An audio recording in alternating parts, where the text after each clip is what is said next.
was a quiet evening on November 8th of 2010 in Markham, Canada. 25-year-old Jennifer Penn was in her bedroom getting ready for bed after a long day of studying and piano lessons. As she talked on the phone with her friend, she heard an unfamiliar voice coming from downstairs. Suddenly, the voices turn into shouts, and she hears her parents, Han and Vic, screaming for their lives. Jennifer tiptoed to her bedroom door, barely opening it, when a man spotted her. "I have a gun on your back, do as I say and no one gets hurt." Jennifer hands him over 2,000 Canadian dollars that she had saved up, but the man is not happy and he wants more. But the situation escalates really quickly. Her parents were taken to the basement and what followed was a haunting silence followed to the sound of gunshots. Han was hit twice and Vic 3 times. The intruders left, leaving Jennifer tied up, fumbling to call 911. During the chaos, she calls out for her dad, who surprisingly is still alive, but instead of coming towards his daughter, he runs out of the door, screaming for help. Where are you, ma'am?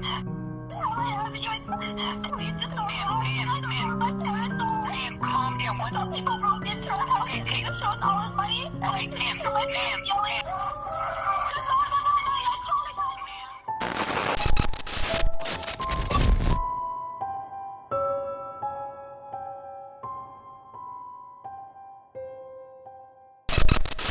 Hello and welcome back to another episode of Weirded Out. Today we are covering the story of Jennifer Penn, whose web lies end up in murder. If you don't know, Netflix actually just dropped a documentary about this case. It's been on the top 10 for the past few weeks now.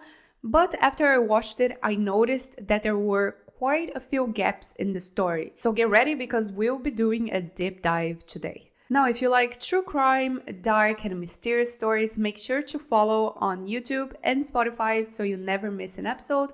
So let's get into today's case. After the Vietnam War ended in 1975, a lot of Vietnamese citizens moved to Canada as refugees. In 1979, over 50,000 Indochinese refugees moved to Canada. Among them were Hugh Han and Vic Ha Penn.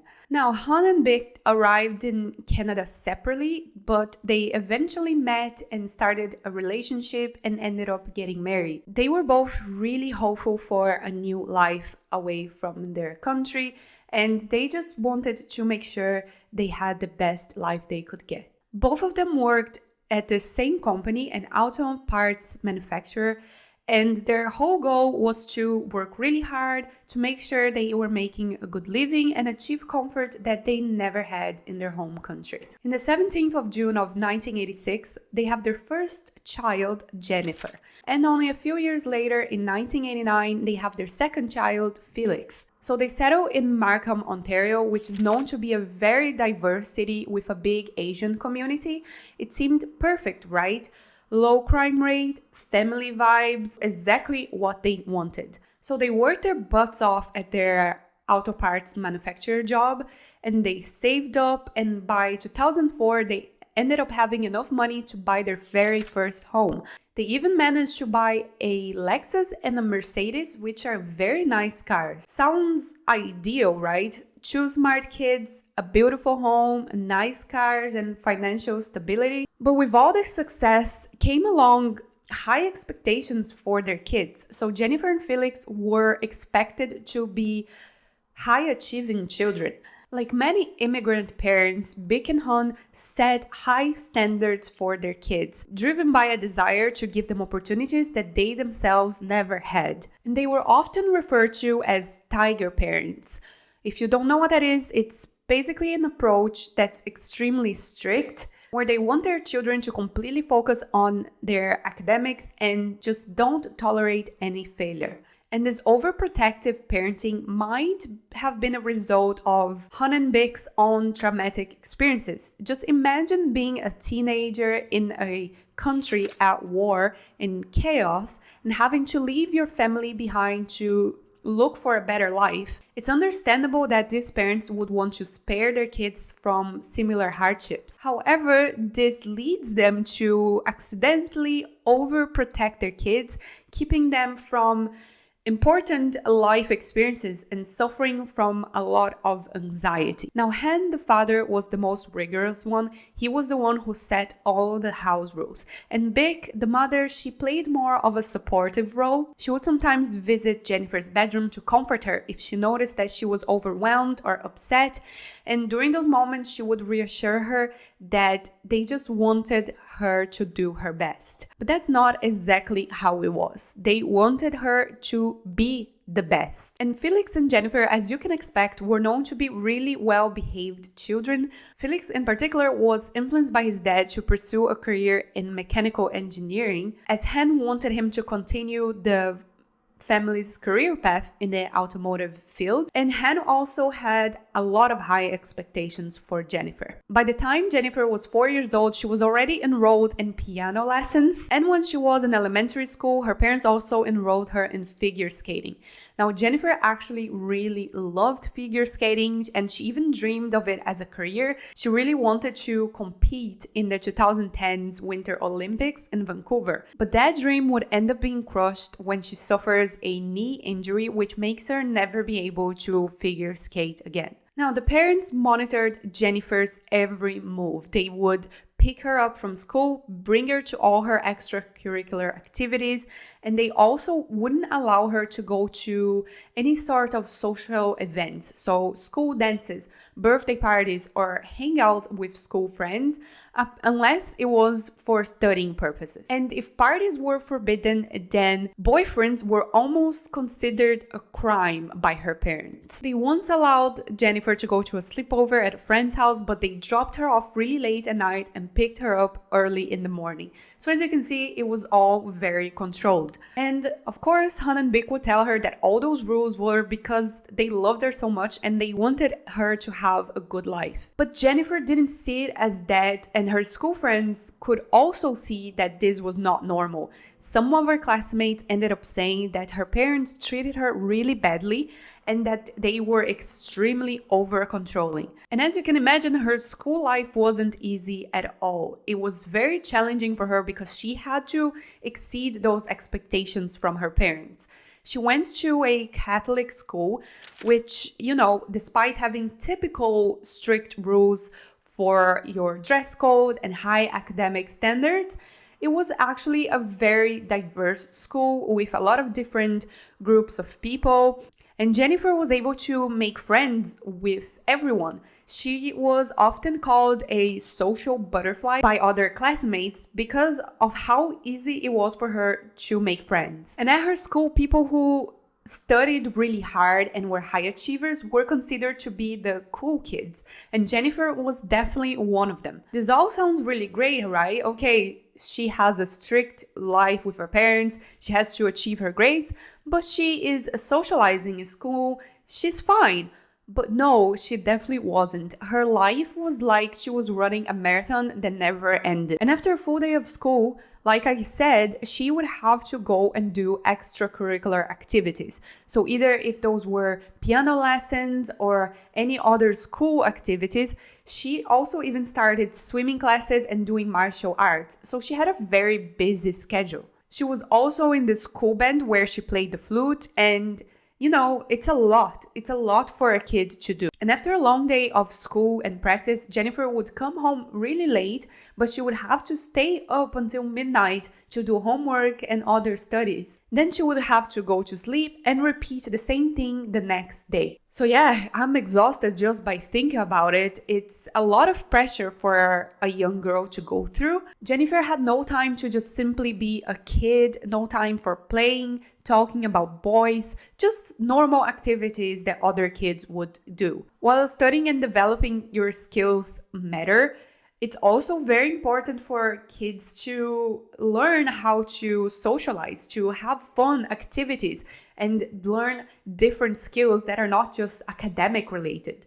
But Jennifer was definitely not experiencing that. In primary school, she was the perfect student, getting straight A's. She was on the top of the class. But it wasn't a happy life for her. Even though she was known to be this friendly, positive girl, it was just a persona that she created.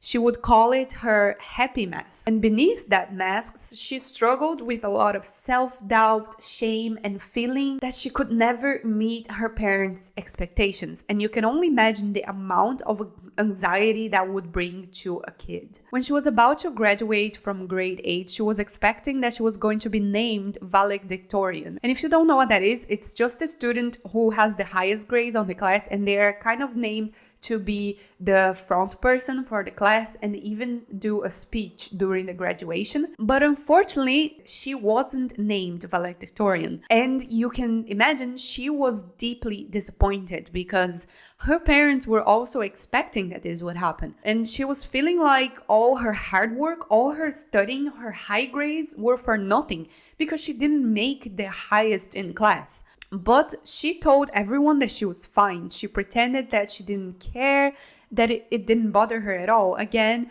keeping her happy mask up. So yeah, as you can see, she was constantly worried about not disappointing her parents, and that stress led her to suffer with a lot of anxiety and depression. And during this period, she even started self-harming. So when Jennifer gets to high school, she would start struggling a little bit with her grades. I say struggle because that's what her parents would think, but for a normal person, she was doing really well. She was averaging 70% in all her subjects, and she was normally getting like B's instead of A's, and her best subject was music. But she was still doing really well, right? 70% average, that's good. But Jennifer's parents would definitely not think that that's good. They would think that's unacceptable. Anything lower than the highest grade is not good. And Jennifer was really scared of how her parents would react to her grades. So she starts faking her report cards. She changes the grades to straight A's. And this is only the start of her web of lies. Now, as you can imagine, she is a teenager, so she is going to be into boys or girls or whatever, but she's gonna have interest in romantic relationship is normal. When she's in high school, she meets this boy named Daniel Wong. He was a year ahead of her and he was known to be really goofy and outgoing. They actually meet in the school band where he also played. And they hit off really quickly. They start being really good friends, and soon enough, they will become more than friends. So things really take a turn when they go to a school trip to Europe where they're supposed to perform at this really prestigious concert hall. During the performance, there were a lot of people at attendance that were smoking. Jennifer suffers from asthma, so all of this smoke actually triggers an asthma attack on her. But who's there to save the day? Of course, Daniel. He helps calm her down and breathe and keeps her grounded to a point where her asthma attack subsides. That's the moment Jennifer falls in love with Daniel. She goes to say later on that he saved her life and that meant the world to her. So that summer they start dating, and of course, as you imagine, they are keeping it a secret because Jennifer's parents would not approve of that relationship at all. And Daniel's not Mr. Nice Guy. He's actually a little bit of a bad boy, right? So he didn't really do great in school. He was actually failing his classes, and he was also known to be dealing weed in school. And this a side job for him lands him in hot water with the cops once when they find 1 pound of weed in his car. He ends up being charged with trafficking, and his parents transfer him to a different school. But none of this matters to Jennifer. They keep dating, they find a way to meet, and they keep their relationship going. And even though she was really scared of finding out how her parents would react about her relationship, she had bigger things to worry about. A few months earlier, she had received early acceptance from a university, Ryerson University in Toronto, which is a huge deal. If you receive early acceptance, that shows that you're an amazing student, right? But in her final year of high school, she ended up failing her calculus class, and she wasn't able to graduate because of it. Consequently, her early acceptance from the university was revoked. So Jennifer had to now figure out how she would keep her parents from finding out that not only her early acceptance was revoked, but she wasn't finishing high school, she couldn't graduate. So that's when she starts creating an entire fake life. She fakes her high school diploma, tells her parents that because she was accepted early in school, she ends up graduating early as well. So she didn't need to attend the graduation ceremony. And she also fakes the acceptance letter for the university. And of course, her parents are thrilled. They think that she was exactly everything they expected. She finished school early. She's going to university. She's everything they wanted from their child. And Han even bought her a brand new laptop to help her with her new school life. And when they asked her how they should be paying for her college fees, she lies again and tells them that she got a full scholarship and financial aid, and they don't need to pay. It's all paid for. And Jennifer even goes as far as buying books for the subject that she's supposed to be studying in college. And for 4 years, she would pack her backpack with those books, take the public transport downtown, and pretend to be going to college. Instead, she would spend her days in libraries, researching and taking notes in her notebook on science topics that she would be studying to maintain this illusion that she was actually going to college. So she's making all of this effort to pretend she's going to college by actually researching the subject and actually studying, when she could be using her time to be, studying to take her GED, to actually finish school and actually go to university. But no, she just wanted to keep pretending that she was going to college because her parents couldn't know that she didn't actually graduate. And she even lied to all of her friends from school to pretend that this was actually her life.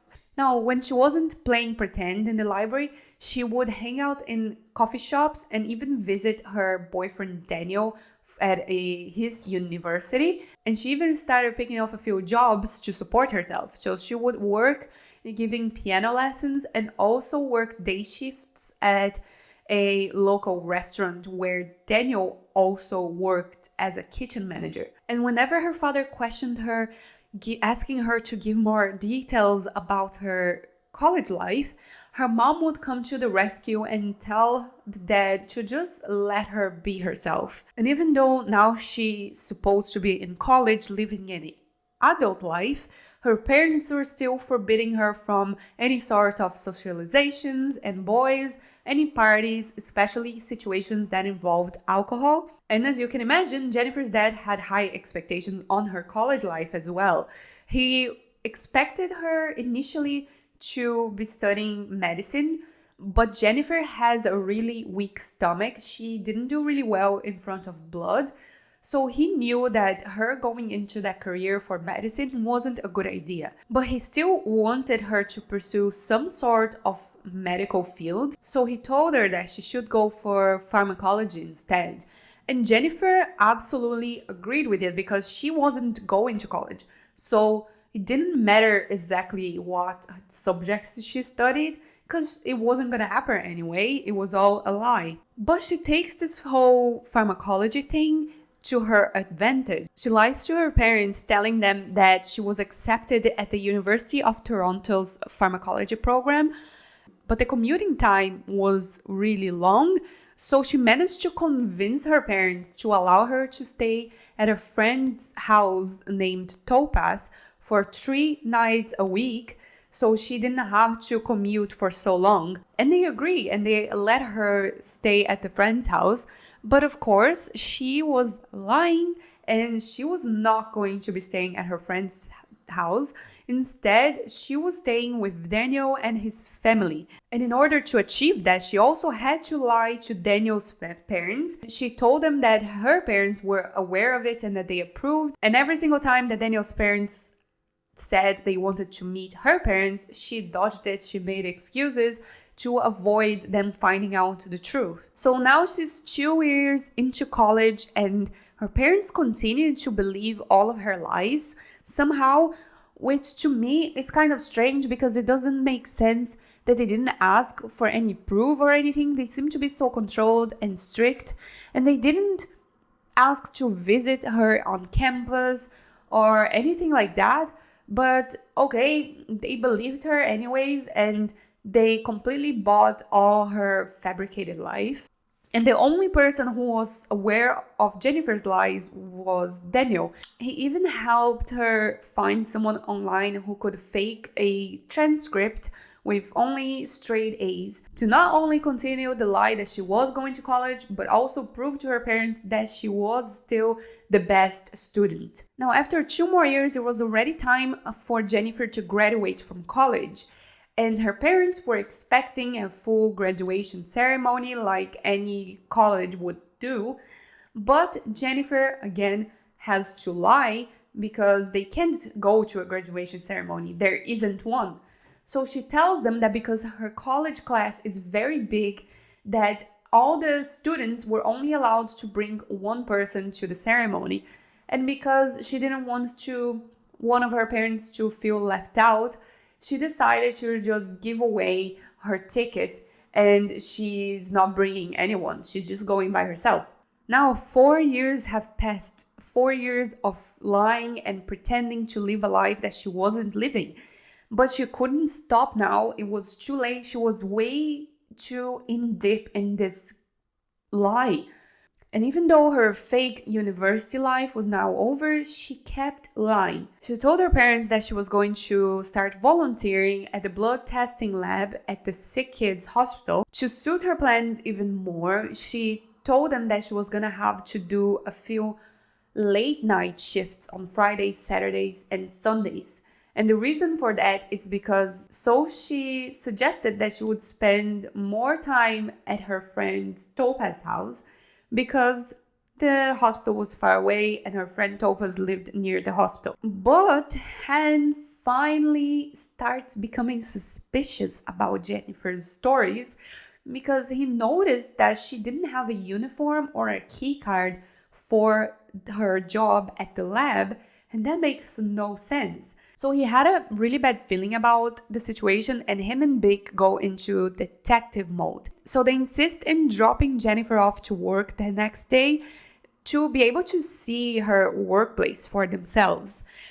But as soon as they parked, Jennifer ran into the building and disappeared into the yard where she was hiding. Her mom, Vic, goes after her, following her. She just can't find her anywhere, but they look for her for hours around the hospital building, and Jennifer is just there trying to hide from her parents.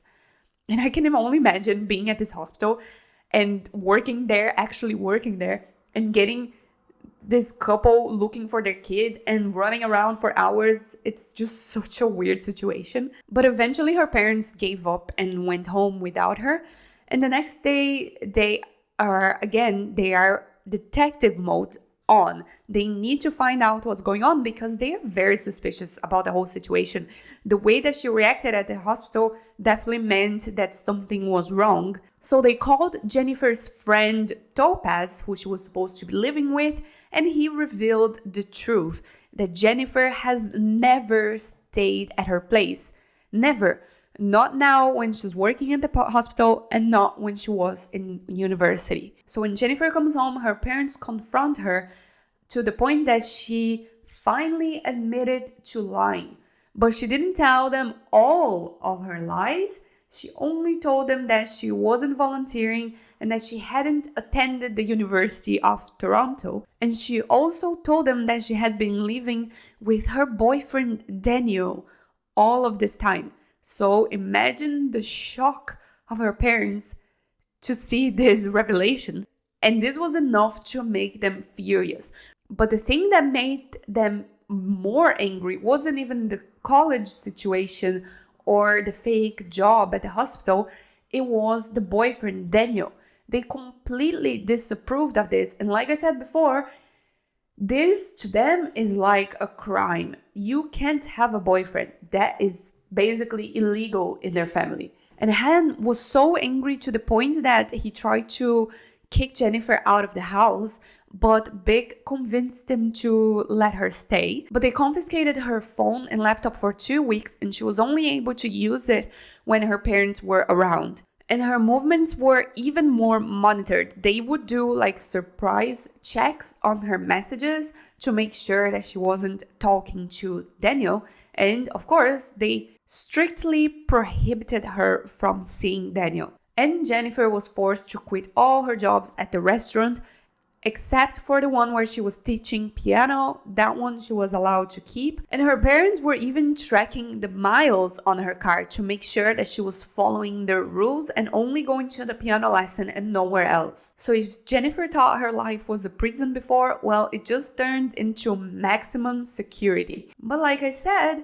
she didn't reveal the entire truth. She still hasn't told them that she didn't even graduate from high school and that she never went to Ryerson University. So in February of 2009, Jennifer vents on her Facebook page where she posts, "Living in my house is like living under house arrest." Over time, she starts regaining the trust of her parents, and they start letting her go outside a little bit more. And guess what she does with that precious freedom? Of course, she goes and sees Daniel, her not so secret anymore boyfriend. So she's sneaking around between her piano lessons to see him. So one day, Jennifer pulls a classic teenage move. One night, she stuffs her bed with blankets to make it look like she was still in bed. Then she slips out and heads over to Daniel's house. But here's where it unravels. The next morning, Vic, being the attentive mom that she is, goes to check on Jennifer, and surprise, surprise, she isn't there. And when Jennifer's parents find out, as you can imagine, they hit the roof. And now they lay down a new law. Jennifer has to come home, apply to college to become a pharmacy lab technician or a nurse, either one. And here's the real kicker. She has to cut off all contact with Daniel for good, which they had already tried to stop her from, but it didn't work. So is it gonna work now?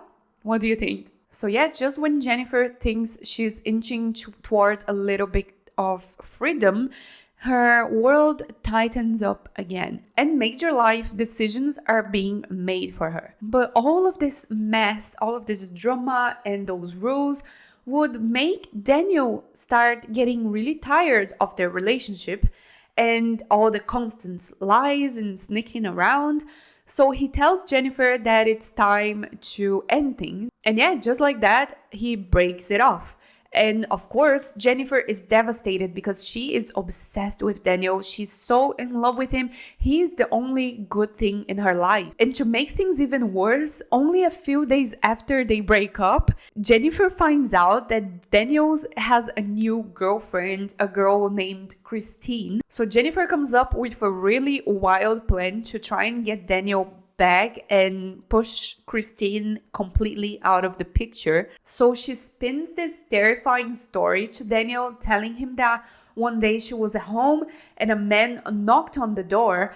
And when she opened the door, a group of men barged in, overpowering her and essayed her. Then she claims that only a few days later, she found an envelope in her letterbox with one bullet in it. And she claimed to Daniel that this was all Christine's doing, that she planned this, that she hired a bunch of men to come and assault her, and that this was all a clear message from Christine telling her, Jennifer, to stay away from Daniel. And you know, this is a shocking and desperate attempt to manipulate the situation. Jennifer was so obsessed with Daniel that she was making up this insane story, which is very possible to happen. But knowing Jennifer and knowing who she is and these lies that she makes up, you will 100% not believe her when she says this. And even when he asked her for proof, she said that she threw away the letter that Christine sent with the bullet.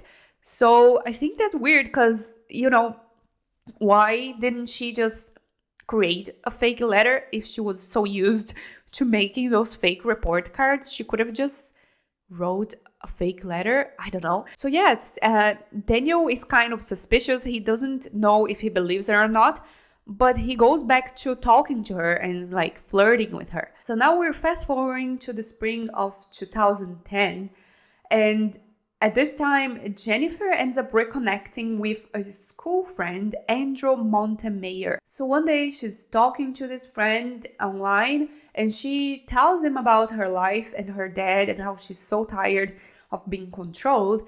And according to Jennifer, Andrew had some really wild stories to tell her. He said that he was really good at robbing people with a knife. And he even said that once he thought about killing his own dad, so he understood how she felt about her dad. But later on, Andrew denies all of this story, but that's what Jennifer says that he told her. But after he said that to her, Jennifer is intrigued and she starts thinking, what if her life could be so much simpler without her strict parents? What if she could get rid of them somehow? And that's when Angel's roommate, called Ricardo Duncan, comes into play. So one day, Jennifer sneaks out from one of her piano lessons to meet Andrew and Ricardo. And while they were chatting, that's when Ricardo has the idea of killing Jennifer's father while he is at work in the parking lot of his job. So Jennifer claims that she gives him $1,500 for him to kill her dad, but she also claims that he ends up ghosting her and basically ripping her off. But Ricardo comes back later to say that this never happened, that when she asked him to kill her dad for him, he did not like it, he didn't agree with it, and that she never gave him $1,500. She only gave him $200 to pay for their hangout, so whatever they bought, I don't know if they bought drinks or food, but that's the only money she gave him. But again, we don't know who's lying or not. It's hard to believe Jennifer, knowing her reputation and how many lies she's been telling. But again, it's like we can't just believe everything Ricardo says either, because we just don't have proof of who is lying. And again, while all of this is happening and she's plotting her parents' murder with her friends, Daniel is, like I said, back in picture, and they're exchanging flirty text messages. And Jennifer tells him straight away that she wants to get rid of her dad and that she just can't handle it anymore. So she suggests that if he helps her get rid of her dad, then she would give her half of her inheritance, which was around $500,000. So Daniel apparently agrees to it, and he helps her find a hitman. Daniel connects Jennifer with one of his friends called Lanford Crawford, and his nickname was Homeboy. And Daniel also gives Jennifer a old iPhone for her to use as like her criminal phone.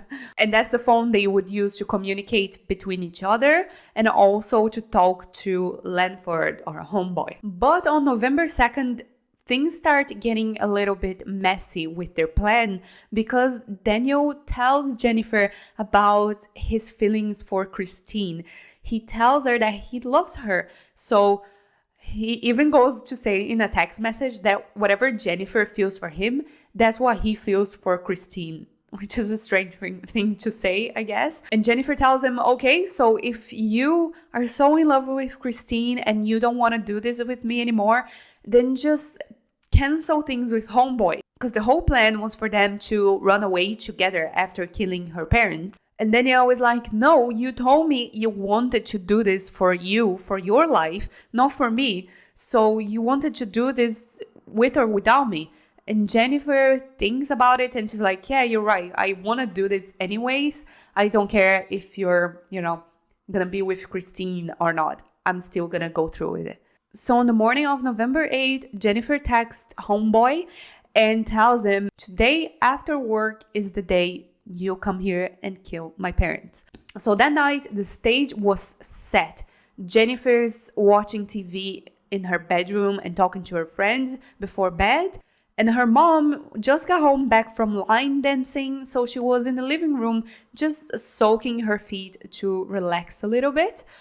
And her dad was reading the news. And that's when it all starts. Three men break into the home. When the men burst through the door, Vic was downstairs soaking her feet in water, and Jennifer was in her room, and Han was upstairs in his room sleeping. So one of these men points his gun at Vic, while another man runs upstairs to get Han.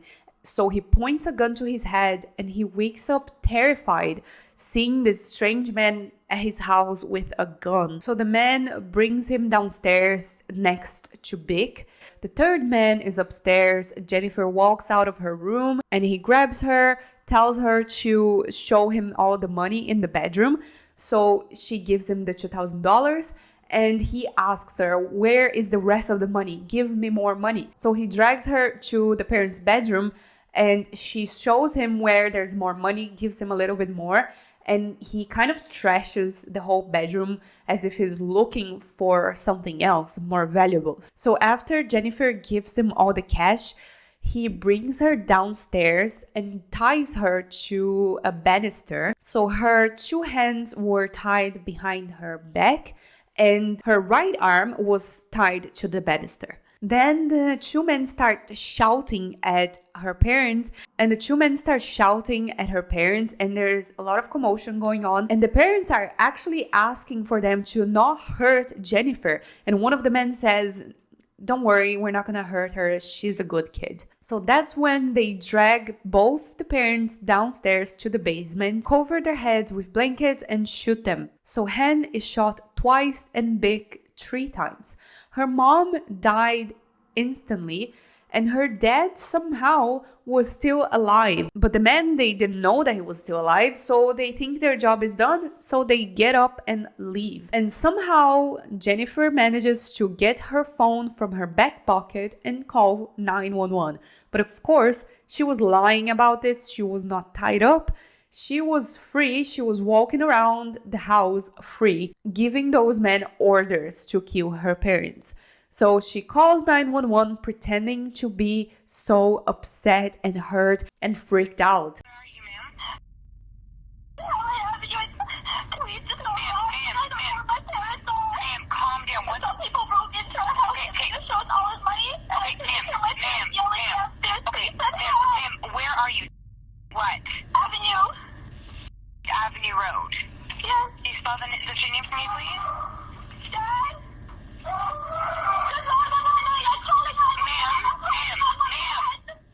So the police and an ambulance quickly arrive at the scene, and Han was rushed into a nearby hospital and put into an induced coma. So as Jennifer was the only witness, she was brought to the York Regional Police at around 3 a.m.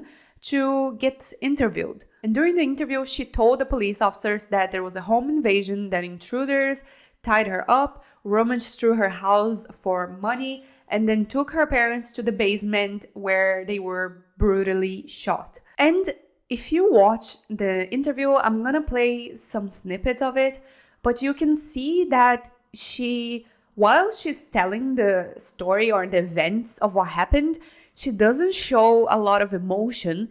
But when she stops telling the story, she straight away goes into like this crying mode.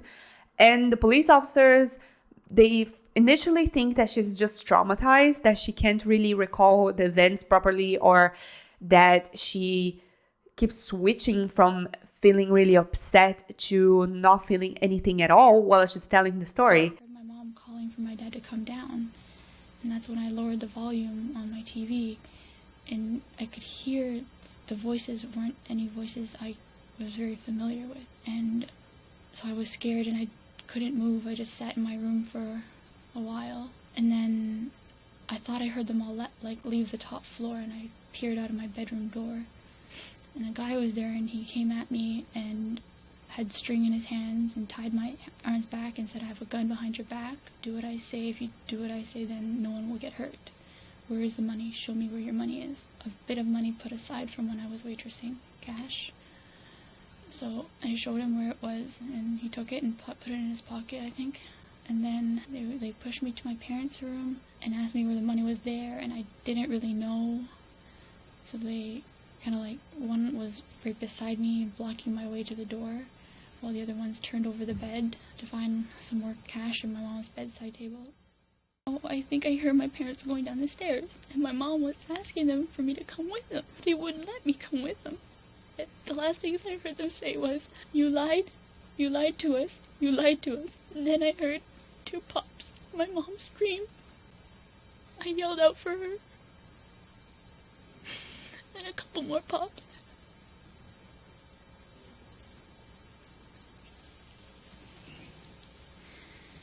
Take your time. So they keep asking her to recall the events, but they start getting a little bit suspicious because her story is kind of weird and they don't really understand how everything went on and how she managed to be the only survivor. And one of the things that they were really confused about was how she managed to call 911 with her hands tied up. So they bring her in the next day for more interviews and they ask her to reenact how she was able to take the phone out of her pocket and call 911. So she goes on to very weirdly try to show how she would take the phone of her pocket, and you can see in the interrogation video that she was not expecting them to ask her this, and she starts freaking out, like she's shaking. You can tell straight away from her body language that she's very scared that they're gonna find out the truth. I want to see how you could physically get your phone out of your waistband. We're obviously going to need to know that. It's very important. So traumatize away. Now put yourself into just a state of, I need to mechanically show how I can get access to my phone.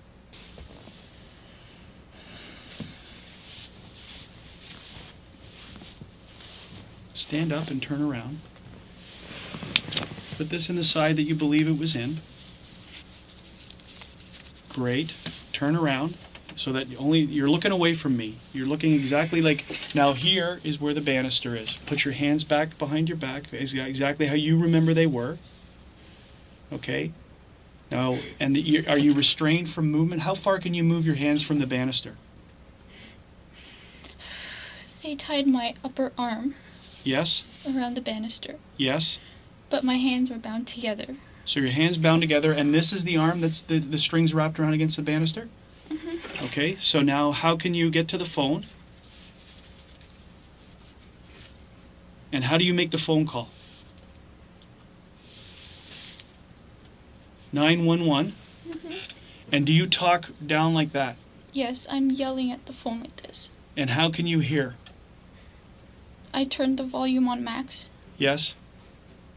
So that's exactly the way that you're talking to her against the railing. Mm-hmm. Okay, that's good enough. Sit down.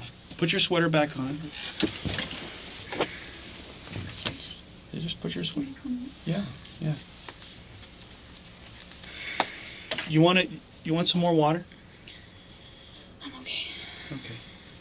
I really appreciate that. Obviously, it's very important to see it because we can't put you. It would be absolutely physically impossible to put you back into the same position, but we just needed to see how you get the phone out and make the call. And after they see her reenacting, they are even more suspicious. So they start digging a little bit deeper and they start to see a lot of holes in her story. First, why were the keys of the Lexus sitting out in the open untouched? They could have taken and robbed those cars. Those are really nice cars. Like I said, a Lexus and a Mercedes. Why would they not seize the opportunity to take them? Also, why were there no signs of forced entrance? And their biggest question, why leave Jennifer alive, the only witness to the crime? Why would they not kill her? So yeah, something was off, and the police just kept a really close eye to Jennifer because they really thought that there was more to the story. And they asked her if she was okay with them checking her phone records, and she definitely seemed a little bit anxious about it because, of course, She has all of her messages on her phone. But on November 12, her dad, Hen, wakes up from his coma, and his memory from the night was very clear. He had a lot to say. He described seeing his daughter Jennifer casually speaking with one of the intruders, and he said, like I said before, that her arms were not tied as she claimed. So to the police, this was a game changer, and all of their suspicions towards Jennifer's were right. So fast forward to November 22nd, there's another interview with Jennifer, and this time the interviewers shift their tone completely. You can see the difference from how they talk to Jennifer now from previously, when they thought she was just a victim and a traumatized daughter who saw her parents get shot. So now Detective William Goetz is in the interrogation room with Jennifer, and he confronts her and tells her that he knew that she was involved. His intentions went the other way because he made too high of expectations on a young woman. We know that, Jen. You know that. And now's the time to get it out in the open here. You know the importance of telling the truth when it really counts. And you know what it does to you as a person when you have to deny things that you know are true. And Jennifer, again, of course, she tries to make up another lie. She tells him, it was supposed to be me. It was supposed to be me, not them. It was supposed to be me. And starts crying, like really, really heavily sobbing. The detective comes to her and says, what do you mean it was supposed to be you? She says that she hired the hitman to kill her because she wanted to end her life, because she felt like a disappointment for her parents. You have to let me know what happened here, okay? Okay, but you were involved, right? That's the part we need, okay? We need to hear that from you because we know you were. So she claimed that there was miscommunication and the plan somehow got mixed up, and instead of them killing her, they killed her parents.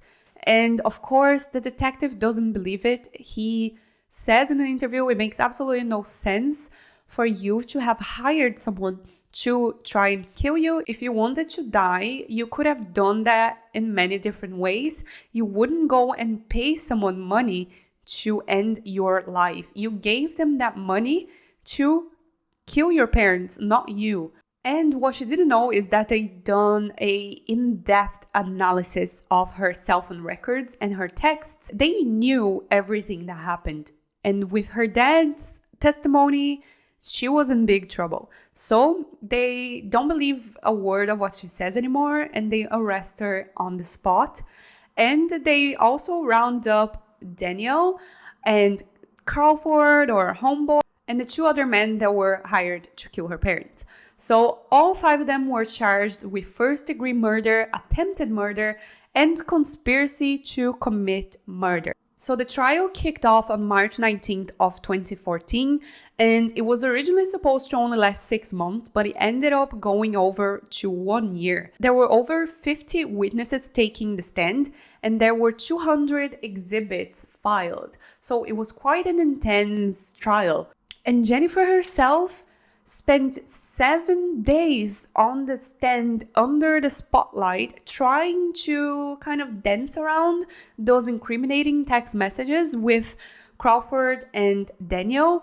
And she was just trying to find a way to continue her lies and convince the jury that she is not guilty. And her whole story now is that she did order the hit on her father, but she changed her mind, but they done it anyways. But she had no proof to show that she changed her mind or canceling the plans. She has nothing to back her up. And during the trial, it felt like Jennifer really thought that she was gonna get away with this, because the way that she was acting, her demeanor, she was very like nonchalant. She was casually just like picking lint off of her lawyer's robes.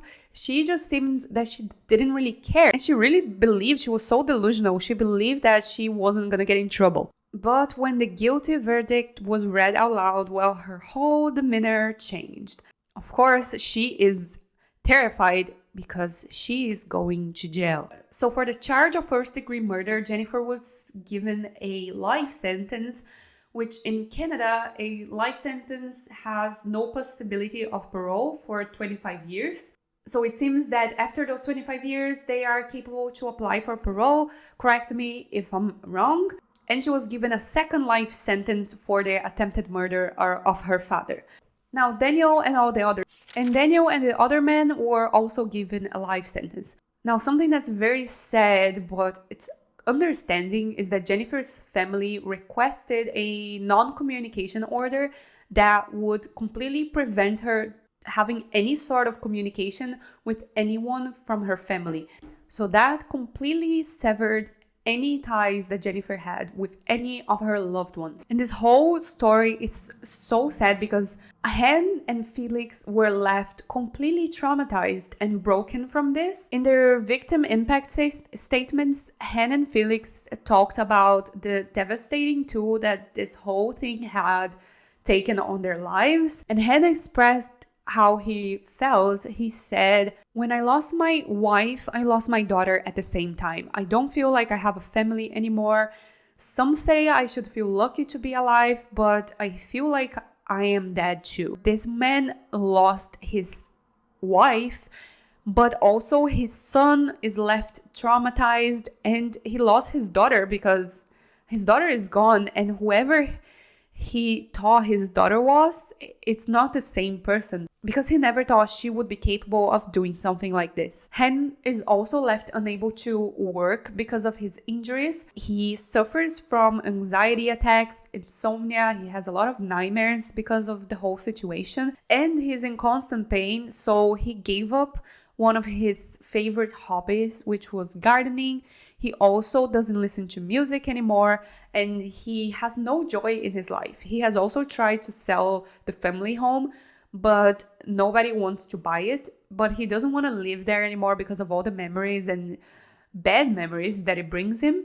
So he moved in with relatives, and the house was just there, left untouched. Meanwhile, Felix completely removed himself from the narrative. He just moved to a different city, and he just wanted to distance himself from his family, because now he's, of course, battling with his own anxieties and depression, and he also feels a lot of isolation, but he just doesn't feel like he can be around his family because of this whole situation. It's completely traumatizing. And at the end of his statement, Han addressed his daughter Jennifer. He says that he hopes that she thinks about what happened to her family and that she can become a better person one day. So yeah, this is the end of the story. It's a very devastating case. And again, there were so many different things that Jennifer could have done to change her life. Of course, the way her parents raised her might have been unacceptable. You might not agree with it. I don't agree with it, but it doesn't excuse murder, you know? And she could have left home. She could have decided to live her own life. But yeah, what do you guys think of today's case? Let me know in the comments, and I hope to see you for the next episode. Let me know what you want me to cover next. And also don't forget that you can now listen on Spotify. So if you're interested on that, the link will be in the description. And yeah, thank you for watching, and see you guys next week. Ciao!